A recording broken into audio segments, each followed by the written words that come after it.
Honestly speaking O G creator ಅಂದಾಗ ಆ ಟೈಮಲ್ಲಿ ಸೋಷಿಯಲ್ ಮೀಡಿಯಾ ಅನ್ನೋ ಒಂದು ಪ್ಲಾಟ್ಫಾರ್ಮ್ ಎಷ್ಟು ಹೊಸದಾಗಿತ್ತು ಅಂದ್ರೆ ನನಗದು ಪ್ರೊಫೆಷನ್ ಆಗುತ್ತೆ ಅಂತ ಲೈಫಲ್ಲಿ ನಾನು ಅನ್ಕೊಂಡಿರ್ಲಿಲ್ಲ. As I said multiple times, I was just having fun and ಅದು ಬೆಸ್ಟ್ ಗೊತ್ತಾ. ಅದು ಒಂಥರ ಒಂದು ಆ್ಯಪ್ ಜೊತೆ ಆಟ ಆಡ್ಬೇಕು, ಮಜಾ ಮಾಡ್ಬೇಕು ಅನ್ನೋ ಒಂದು ಸ್ಟಾರ್ಟ್ ಇರುತ್ತಲ್ಲ, ಅವಾಗ ಜಾಸ್ತಿ ಯೋಚನೆ ಮಾಡಲ್ಲ. ಇವಾಗೆಲ್ಲ ನಾವ್ ಏನ್ ಪೋಸ್ಟ್ ಮಾಡ್ತೀವೋ ಅದ್ರ ಬಗ್ಗೆ 10 ಸತಿ ಯೋಚನೆ ಮಾಡ್ತೀವಿ. ಯಾವ ಆಡಿಯನ್ಸ್ಗೆ ರೀಚ್ ಆಗ್ತಾ ಇದೆ, ಯಾವ ಬ್ರ್ಯಾಂಡ್ಗೆ ಇಷ್ಟ ಆಗುತ್ತೆ, ಹೇಗೆ ಇದನ್ನ ಮಾನಿಟೈಸ್ ಮಾಡ್ಕೋಬಹುದು, ಅದೆಲ್ಲ ಥಾಟ್ ಪ್ರಾಸೆಸ್ ಈಗ ಓಡುತ್ತೆ. ಬಟ್ ಆ ಟೈಮಲ್ಲಿ ಏನು ಓಡ್ತಿರ್ಲಿಲ್ಲ. ಏನೋ ಒಂದು ವಿಡಿಯೋ ಮಾಡ್ದ, ಹಾಕ್ದ, ಎಂಜಾಯ್ ಮಾಡ್ಕೊಂಡು ಬಿಟ್ಟು ಹಾಕ್ಬಿಟ್ಟ, ಆ ಥರ ಇದ್ದಿತ್ತು. ಸೊ ಐ ಥಿಂಕ್ ಆ ಟೈಮಲ್ಲಿ ಸ್ಪೆಷಲಿ ಬ್ಯಾಂಗ್ಳೂರ್ ಕ್ರೌಡ್ಗೆ ಇಟ್ ವಾಸ್ ವೆರಿ ನ್ಯೂ. ಬಾಂಬೆನಲ್ಲಿ ತುಂಬಾ ಕ್ರಿಯೇಟರ್ಸ್ ಇದ್ರು.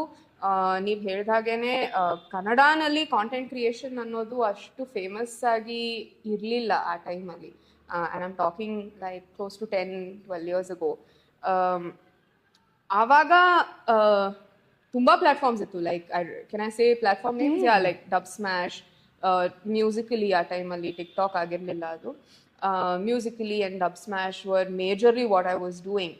ಅಂಡ್ ಈ ಲಿಪ್ ಸಿಂಕಿಂಗ್ ಅನ್ನೋ ಕಾನ್ಸೆಪ್ಟೇ ತುಂಬಾ ಬೇರೆ ತರ ಇತ್ತು ಆ ಟೈಮಲ್ಲಿ. ಯುನೋ, ಇವಾಗ ಅದಕ್ಕೆಲ್ಲ ಒಂದು ಹೆಸರು ಬಂದಿದೆ, ಕ್ರಿಂಜ್ ವಿಡಿಯೋಸ್ ಅಂತೆ, ಏನೇನೋ ಕರೀತಾರಪ್ಪ.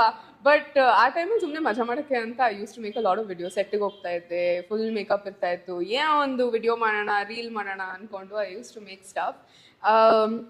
Little did I know that it will blow up. ನಾನು ಅನ್ಕೊಂಡು ಇರ್ಲಿಲ್ಲ ಈ ತರ ವೈರಲ್ ಆಗುತ್ತೆ ಅಂತ. ಆ ಟೈಮಲ್ಲಿ ವೈರಲ್ ಅನ್ನೋದು ಕಾನ್ಸೆಪ್ಟ್ ಇರಲಿಲ್ಲ. What, how did it get so many views and likes, ಈ ತರ ಎಂಗೇಜ್ಮೆಂಟ್ ಅನ್ನೋದು ಹೌ ಡಿಡ್ ಇಟ್ ಹ್ಯಾಪನ್ ಅನ್ನೋದೇ was a big question mark back then. So like I said, profession ಅಂತ ನಾನು ಅನ್ಕೊಂಡೇ ಇರಲಿಲ್ಲ. ನಾನು ಕಾಂಟೆಂಟ್ ಕ್ರಿಯೇಟರ್ ಆಗಿರ್ತೀನಿ ಅಂತ ನನಗೆ ಲೈಫಲ್ಲಿ ಅನ್ಕೊಂಡಿರಲಿಲ್ಲ. But it's been a fun journey. It's been great. Yeah, it's been very very heart warming.